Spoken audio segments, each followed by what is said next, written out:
Who would hide someone in the attic above a dress shop for 2 years? That's the most striking point of our story. Elise hid Thomas for 2 years. They started talking after the shop closed during those 2 years. They secretly kissed in the darkness. Sounds unbelievable, right? Who would want to live this life for 2 years? Elise told Thomas, "I'll keep you safe no matter what." And then, on November 14, 1943, she walked into Gestapo headquarters and gave them Thomas's name, his location, and the key to the room where he slept. Would you believe me if I called this betrayal love? This is the true story of how 2 years of devotion ended with a signature on a denunciation form, and how sometimes the person who saves you is the same person who destroys you. Let's dive into this story called Betrayal, but where the truth is very different. You won't believe what you're about to hear. You need to understand what Berlin was like in October 1941. The war was going well for Germany. At least it seemed that way. The Wehrmacht was advancing toward Russia. France was now occupied. Britain was isolated. Hitler seemed unstoppable, and most Germans believed the 1,000-year Reich propaganda. But if you looked closer, you could see the cracks. Jews were disappearing from the neighborhoods one by one. First they lost their jobs, then their businesses, then their homes. By 1941, they were being relocated to the east, which everyone knew meant something terrible, even if no one knew exactly what. Elise Bergmann owned a small dress shop on Kantstrasse in the Charlottenburg district. She'd inherited it from her mother 3 years earlier. It was a good business, middle-class women buying dresses for church, for parties, for normal life that was slowly becoming less normal. Elise was 28, unmarried, which was unusual enough that people talked. She'd been engaged once, to a man named Otto Schneider, who'd joined the SS and been sent east. He wrote her letters occasionally, talking about duty and sacrifice and the glorious future. Elise read them and felt nothing. She'd broken off the engagement in 1940, saying she wasn't ready for marriage. Otto had been angry, but had no choice but to accept it. He was too busy with his SS duties to fight much. Elise was relieved. She didn't love Otto. She wasn't sure she'd ever loved him. Thomas Adler appeared at Elise's shop on October 12, 1941. It was after closing time in the evening hours. Elise was in the back room doing bookkeeping. When she heard the shop bell ring, she went to the front, irritated. The closed sign was huge and clearly visible. A man stood there, thin, pale, wearing a coat too large for him. His eyes looked out with exhaustion and fear. "I'm sorry," Elise said automatically. "We're closed. Come back tomorrow." "Please," the man interrupted. His voice was hoarse. "Frau Müller sent me. She said you might help." Frau Müller was Elise's neighbor, a harmless-seeming elderly woman who had connections to the resistance.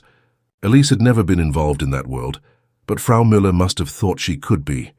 "I don't know what you're talking about," Elise said carefully. "I'm Thomas Adler," the man said.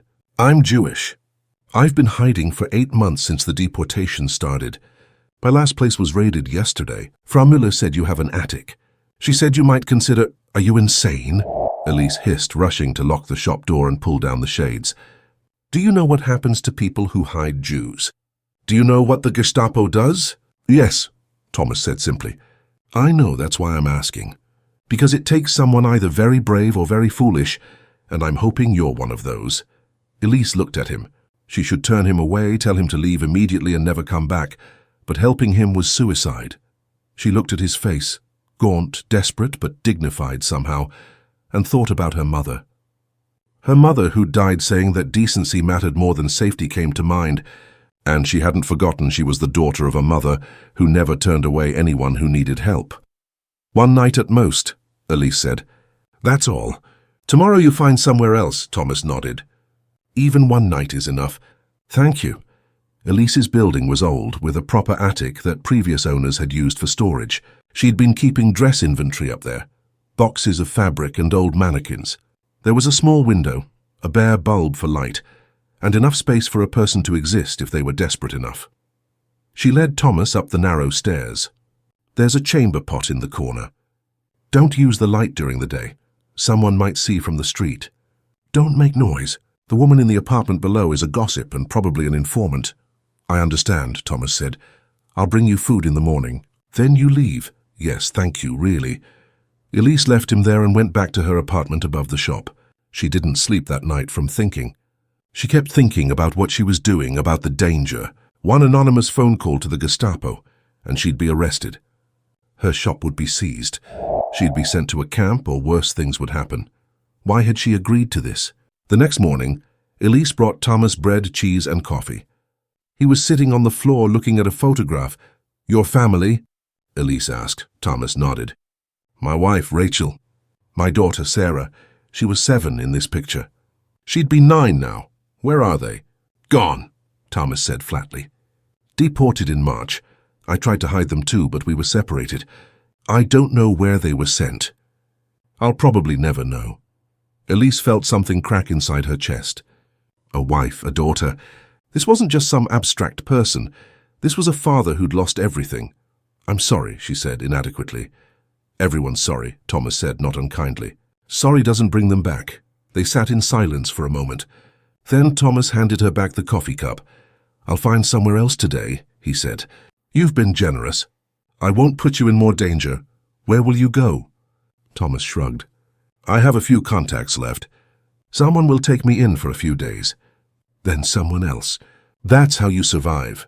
You keep moving." Elise thought about that, constantly moving, always one step ahead of capture, never safe anywhere. It sounded exhausting. It sounded impossible. "Stay one more night," she heard herself say. "Let me ask around. Maybe I can find you a more secure, permanent place." Thomas looked at her carefully and with surprise. "Are you sure?" No, Elise thought. "I'm not sure about anything," she thought to herself, but yes, she said out loud. Thomas stayed one more night for 2 weeks. Elise tried to find him another hiding place, but she could only find a few resistance contacts. Everyone was hiding someone. Everyone was terrified. The Gestapo was everywhere, arresting people on suspicion, on rumors, on anonymous tips. It was safer for Thomas to stay put, Elise decided. Moving him would attract attention. As long as he stayed quiet in the attic, as long as nobody knew he was there, it would be fine. During those 2 weeks, Elise learned about Thomas. He'd been a lawyer before the Nuremberg laws stripped Jews of their professions. He'd specialized in contract law, boring but steady work. He'd met Rachel at university. They'd been married 12 years when she was taken. "We had a good life," Thomas told her one evening when she brought dinner. "Not exciting, just good. Normal. I took it for granted." "Everyone takes normal for granted," Elise said. "That's what normal means." Thomas smiled slightly. It was the first time she'd seen him smile. "You're right. You're very wise for someone so young. I'm 28, not a child. I'm 31. Very old." They both laughed quietly, aware that laughing in an attic in Berlin in 1941 was a small act of defiance. By December, Thomas was still in the attic. Elise had stopped trying to find him somewhere else. She'd started bringing him books from her small collection. He read voraciously, novels, poetry, even her old-school textbooks. "I had to read everything to keep my mind working," he explained. "If I just sit here in silence, I'll go mad." They started talking more. At first, it was just practical things, what food she could get, whether it was safe to use the light, how cold the attic got at night.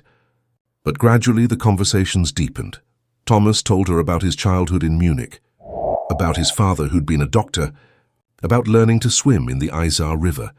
Elise told him about her mother, about inheriting the shop, about feeling like she'd never quite fit into the world Berlin expected her to inhabit.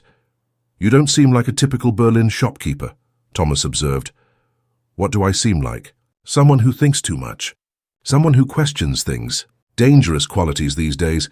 Is that why you trust me? Because I'm dangerous? I trust you because you're kind," Thomas said. "Kindness is the rarest thing now." Rarer than courage. It happened on a Thursday evening in February. Elise had brought Thomas soup and bread. They were both sitting on the floor, wrapped in blankets against the cold. "Do you miss it?" Thomas asked. "Normal life. Before all this. I don't know what normal is anymore," Elise said. "This life we're living is normal now. You being here, me sneaking food upstairs, lying to everyone about everything. I'm sorry," Thomas said. "I put you in this situation. I felt guilty when I let you stay that first night. Why did you? Really, you could have turned me away that first night." Elise was quiet for a long time. "My mother used to say that we're judged not by what we believe, but by what we do when belief is dangerous. I wanted to be someone my mother would be proud of. I'm sure your mother would be proud of you. Thomas said softly. "You're the bravest person I've ever met." "I'm not brave. I'm terrified every single day. That's what makes it brave." Their eyes met in the dim light. Thomas reached out and touched her face, gentle, questioning. Elise leaned into his touch. Then they started kissing, desperate and tender at the same time. Two people who'd been alone too long, finding warmth in each other in a world that had gone cold. When they pulled apart, both of them were crying. "This is insane," Elise whispered. "I know, there can't be an us. You know that, right?" "I know." But they kissed again anyway, because knowing something is impossible doesn't stop you from wanting it. For the next 18 months, Elise and Thomas lived in a strange, hidden world. During the day, Elise ran her shop, smiling at customers who talked casually about the war effort, rationing, the Jewish problem being solved. She nodded and agreed and sold them dresses, all while knowing Thomas was directly above them. At night, after the shop closed, she'd go upstairs. They'd eat together, talk, read books to each other. They'd make love quietly, always aware that any sound could give them away. It was an impossible relationship. Thomas was still in love with his lost wife. Elise knew she was his comfort, not his great love, and she was falling for a man she could never have a future with, because people like them didn't get futures in 1942. "If the war ends," Thomas said one night, "if by some miracle the Allies win and I survive, what happens to us?" "I don't know," Elise said honestly. "Would you want there to be an us? Outside of this attic, I don't let myself think about that." "Why not?" "Because hope is dangerous. Hope makes you careless." Thomas kissed her forehead.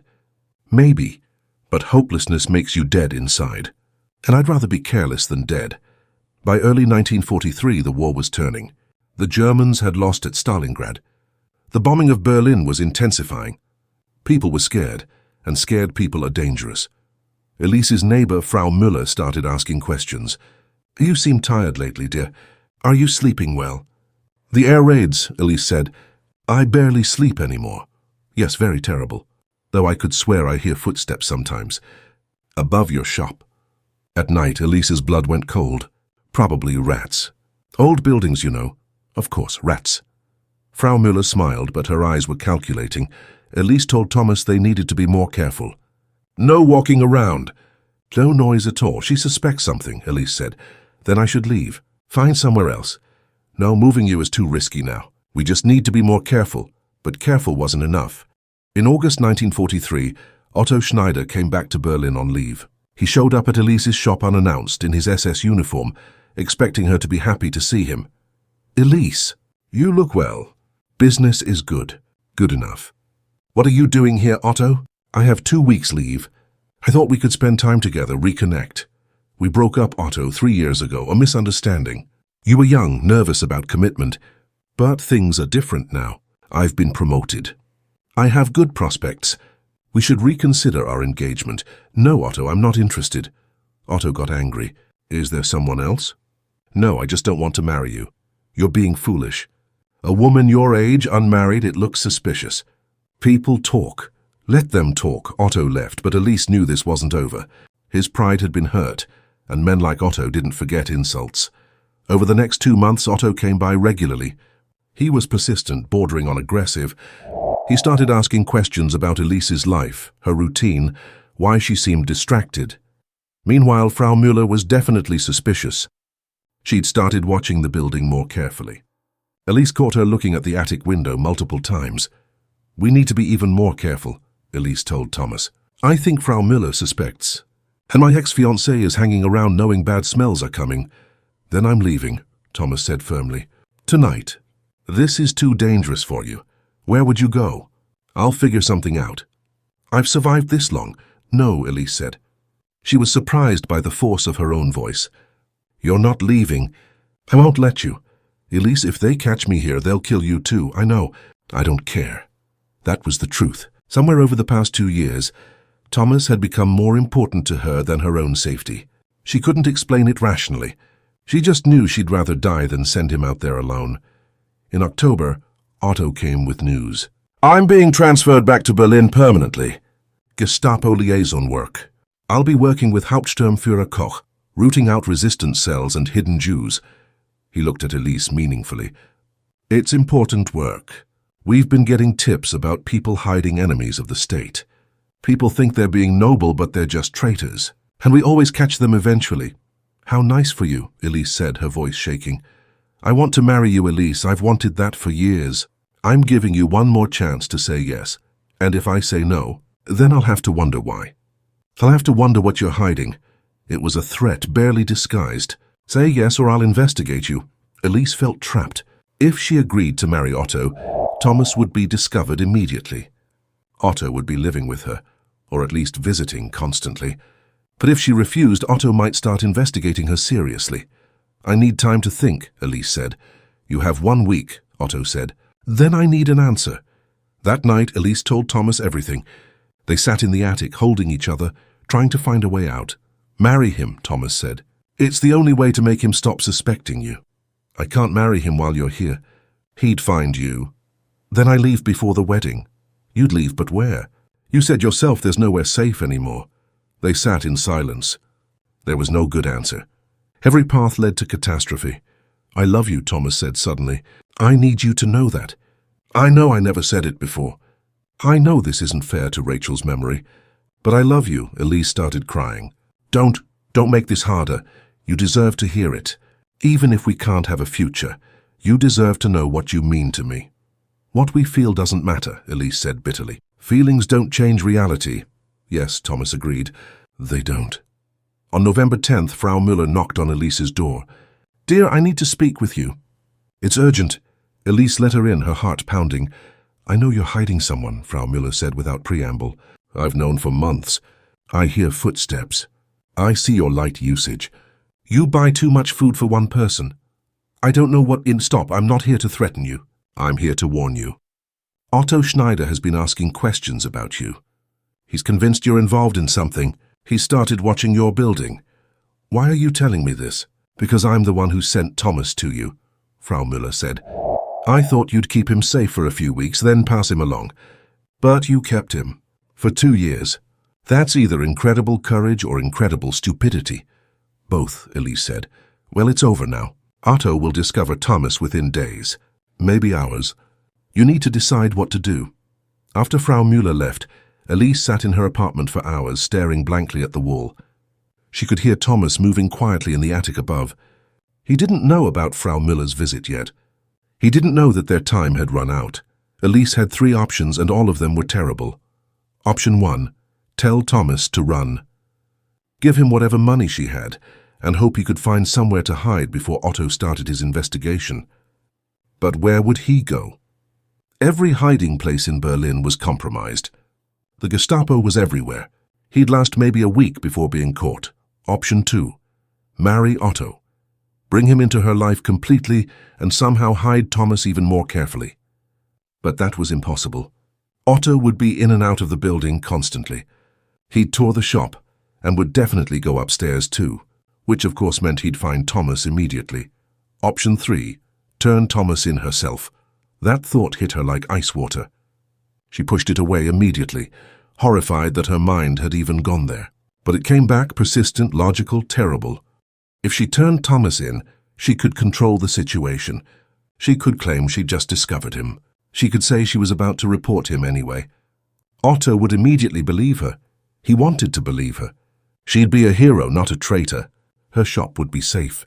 Her life would continue, and Thomas would die. Elise went to the bathroom and vomited. The next evening, Elise went to the attic. Thomas was reading one of his books by candlelight. When Elise entered, he looked at her and his face changed immediately. What's wrong? Elise told him everything. Frau Müller's warning. Otto's surveillance. The impossible situation they were in. Thomas listened quietly. When she finished, he closed his book and set it aside. You need to turn me in, he said. What? No, never. Listen to me, Thomas interrupted. If Otto finds me on his own, you'll be arrested too. They'll execute you for hiding a Jew. But if you turn me in yourself, you can claim you just discovered me. You can survive this. I don't want to survive by betraying you. Elise, listen. I'm dead anyway. I've been dead since 1941. Every day I've had with you has been borrowed time. But you can live. You can have a real life after this war ends. A life built on your death? A life built on your survival, Thomas corrected. There's a difference. Elise shook her head, tears streaming down her face. I can't, I won't. Thomas took her hands. Do you know what kept me alive these 2 years? Not just in this attic, but actually alive. Feeling things, hoping for some things in this life. You loving you. And because I love you, I need you to live, even if it costs me everything. That's not fair, Elise sobbed. You can't ask me to do this. I'm not asking. I'm giving you permission. I'm telling you it's okay. I'm releasing you from any guilt. But guilt doesn't work that way, and both of them knew it. They spent that night together, both knowing it might be their last. They didn't sleep.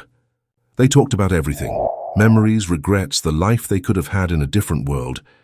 If we'd met in peacetime, Thomas said, I would have courted you properly. Taken you to restaurants, to concerts, introduced you to my friends. Your wife would have objected, Elise said with a sad smile. In this imaginary peaceful world, Rachel is alive and happy somewhere else. We all get what we want. That's how fantasy works. What do you want? Right now, if you could have anything. Thomas thought for a moment. I want you to remember me not as someone you betrayed, but as someone you loved. Can you do that? I haven't decided. If you do, Thomas said gently. If you have to. Remember that I loved you. Remember that this wasn't your fault. Remember that some choices aren't really choices at all.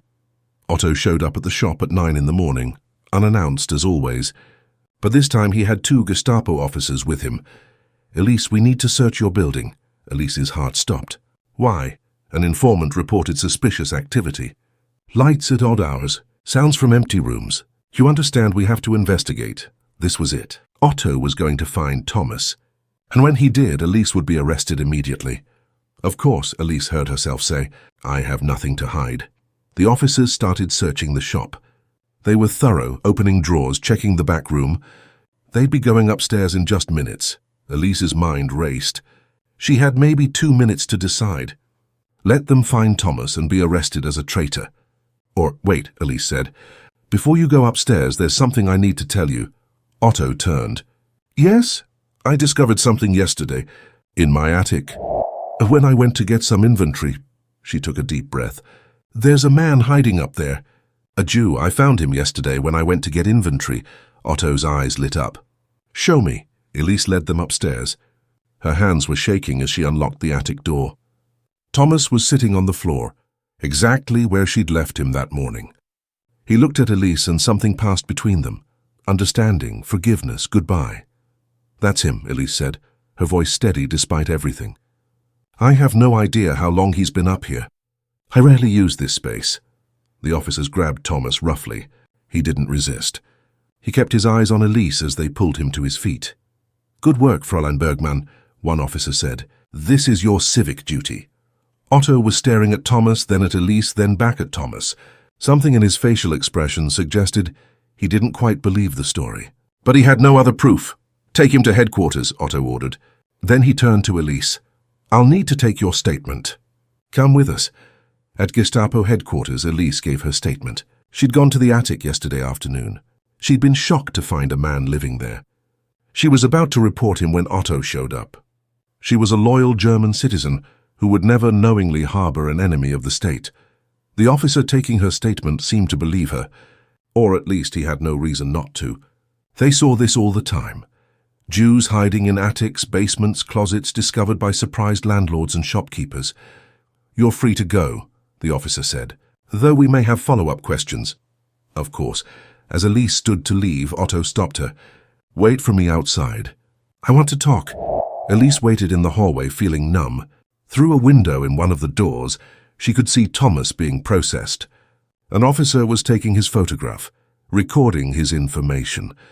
Thomas looked small, defeated, very different from the man who'd read her poetry by candlelight. He glanced up and saw her watching. For just a moment their eyes met. Thomas smiled, actually smiled, and mouthed something. It took Elise a moment to understand what he was saying. Thank you, thank you. For what? For turning him in? For saving herself? Or thank you for 2 years? Thank you for love. Thank you for proving that humanity still existed, even in the darkest places. Otto came out 20 minutes later. Let's walk. They walked through the streets of Berlin. It was a cold November day, the kind that made your bones ache. That man in your attic, Otto said. How long was he really there? I told you. I just found him yesterday. Elise, I'm not stupid. I've seen how tired you've looked for months. How tense. The food you've been buying. You've been hiding him for a while, haven't you? Elise's throat tightened. I don't know what you mean. Otto stopped walking and turned to face her. Let me tell you what I think happened. That Jew somehow got into your building months ago. Maybe years ago. You didn't know at first. Then you discovered him and you were afraid. Afraid they'd blame you if you reported it. So you kept quiet, hoping he'd leave on his own. But he didn't. And finally you realized you had to turn him in. You did the right thing. Eventually. Elise stared at Otto. He was giving her a story. A plausible excuse. He was helping her in his twisted way. Why are you doing this? She asked. Because I want to marry you. And I can't marry someone who'll be arrested for treason. So I'm choosing to believe your version. But Elise, his voice turned hard. Don't ever lie to me again. Don't ever make me look foolish. Understood? Yes. Good. Now about our engagement. I think we should announce it this week. Show everyone that you're a loyal German woman who made a mistake, but corrected it. Start fresh, Otto. This isn't a question, Otto said. You're going to marry me. It's the only way to protect yourself now. People will be watching you, suspecting you, but as my wife, you'll be safe. You'll be respectable. Elise wanted to scream.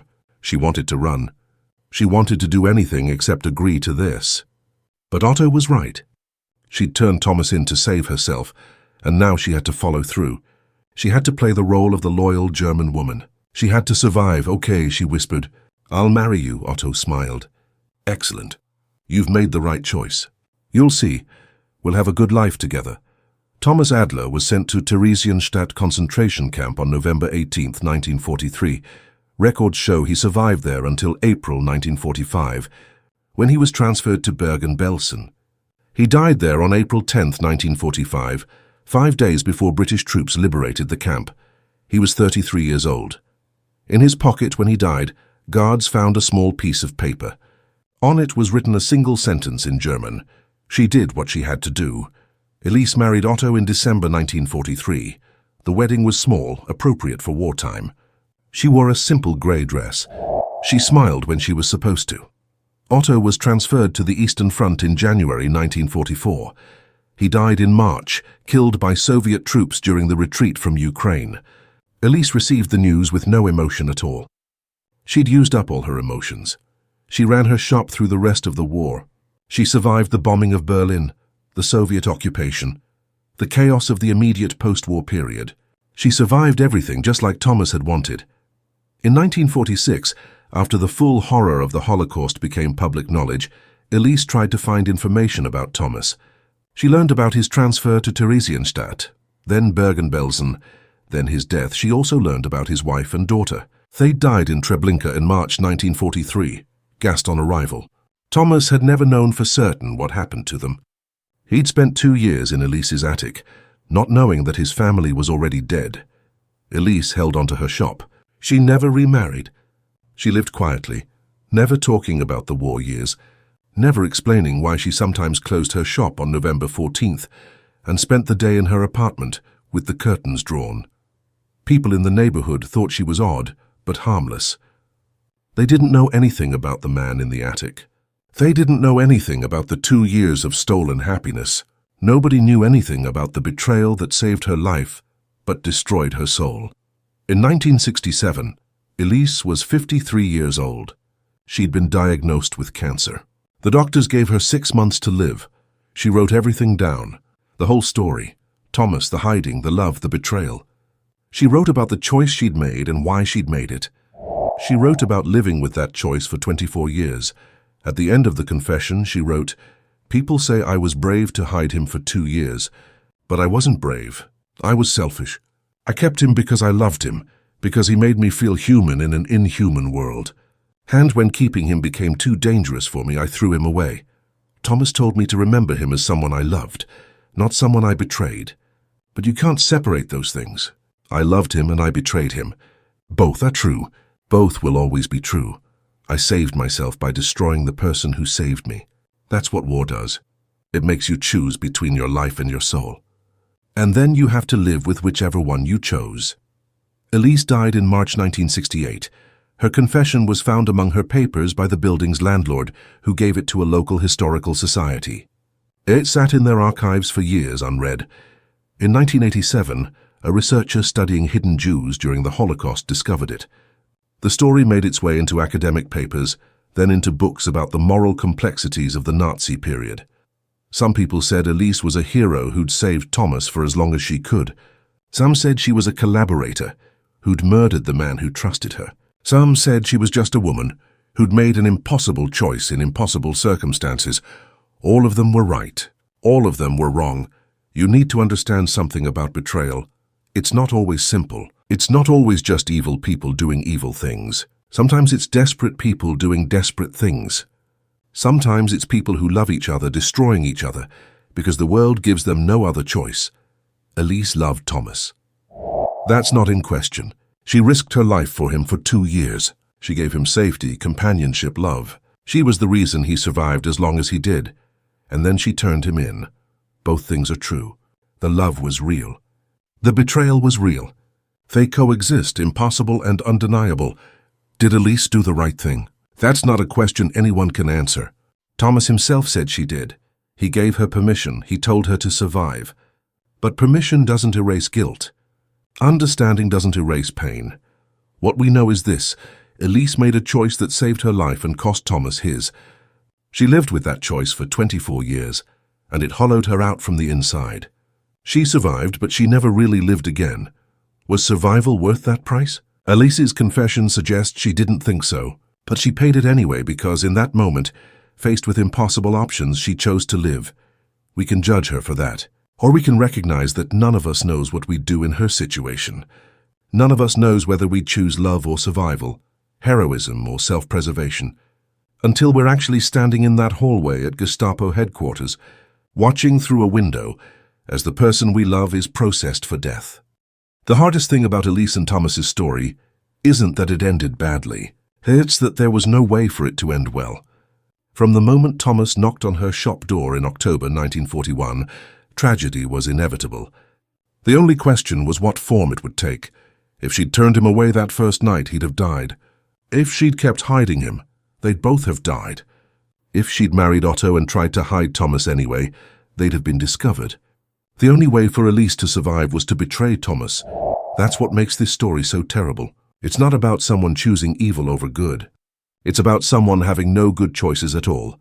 Elise kept one thing from those 2 years. In her apartment, pressed between the pages of a poetry book, she kept a dried flower. Thomas had picked it in 1942, during one of the rare times she'd risked letting him near the attic window. He'd given it to her, saying even in darkness beauty exists. She kept that flower until the day she died. A reminder of 2 years of stolen happiness. A reminder of love that existed despite everything. A reminder that she'd once been someone capable of mercy, before mercy became too dangerous to afford. When the landlord found her body, he found the flower too. He threw it away, not knowing what it meant. Not knowing it represented the last physical proof that Thomas Adler had been loved, even by the woman who destroyed him. Sometimes love isn't enough. Sometimes it just makes the betrayal hurt more. That's the truth Elise learned. That's the truth she carried until cancer finally released her from having to carry it anymore. Yes, when we listen to these stories from the real world, sometimes we can't help but internalize them and say, what would I have done? Please clearly state what you felt in the comments. What would you have done in this situation? I hope Elise and Thomas are the only ones who experienced this event that we're just now learning about. They'll truly remain in my mind as two lovers trapped in a dead end. Finally, I comfort myself by thinking they're together now. We, the screen in front of us, will continue to present you, our valued viewers listening to our story, with more emotional, more impossible loves, more betrayal-filled lives, more revenge-seeking loves. Please stay with us. Goodbye.